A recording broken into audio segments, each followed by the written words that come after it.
Le 6 février dernier, TF1 a lancé la toute nouvelle saison de The Voice. Une édition qui a démarré sur les chapeaux de roue, avec des performances incroyables, qui n'ont pas manqué de bluffer les 4 membres du jury.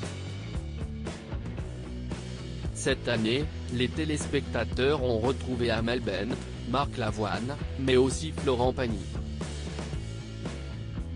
Après 2 ans d'absence, le chanteur de 59 ans a fait son retour dans le célèbre fauteuil rouge de l'émission.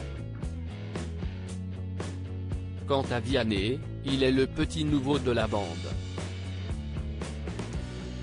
Et ses premiers pas dans le télécrochet n'ont pas manqué de faire parler sur les réseaux sociaux.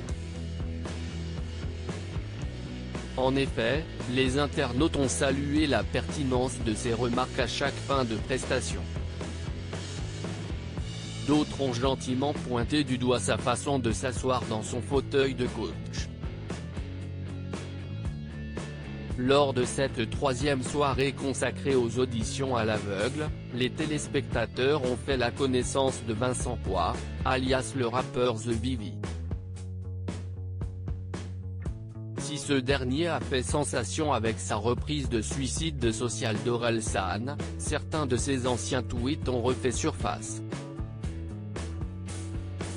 Sur ses publications datant de 2017, le jeune homme, alors âgé de 17 ans, relatait fièrement sa relation avec une fillette de 11 ans, alors que d'autres messages étaient à caractère raciste. Face à la polémique, le talent de Vianney a présenté ses excuses. Le contrôle de l'image de marque de l'émission est importante. Ce lundi 22 février, dans Morandini Live, Jean-Marc Morandini est revenu sur cette affaire. Il a ainsi contacté l'avocat Nicolas Rebaud pour qu'il donne son avis judiciaire sur la polémique. Le présentateur a voulu savoir dans quel cas le parquet de Paris peut être saisi. En matière d'injures à caractère homophobe ou raciste, le parquet peut se saisir tout seul ou alors des associations qui ont dans leur objet social la défense de certains groupes de personnes. A priori, dans cette affaire, il y a peu de doute sur la prescription, donc ce serait vraiment pour ouvrir et refermer tout de suite un dossier.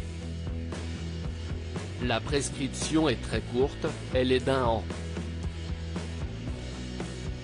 A priori, les tweets datent de 2017, donc on est vraiment complètement en dehors des clous au niveau de la prescription, a-t-il dit. Et de poursuivre, maintenant, ce qui peut se passer. Il y a une jurisprudence chez The Voice. J'ai déjà vu les contrats des candidats de The Voice. Ils sont très sévères en ce qui concerne l'image de l'émission, la discrétion des candidats. La production veut vraiment garder un contrôle et notamment le contrôle de l'image de marque de l'émission est importante parce que s'il y a une image grand public, tout ce qui pourrait écorner cette image est regardé de très près. Ils sont passés à côté de ces tweets homophobes et racistes.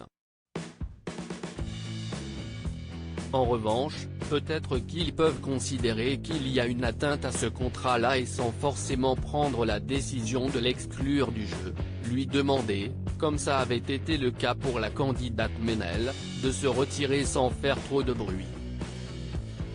Par Non-Stop People Télévision.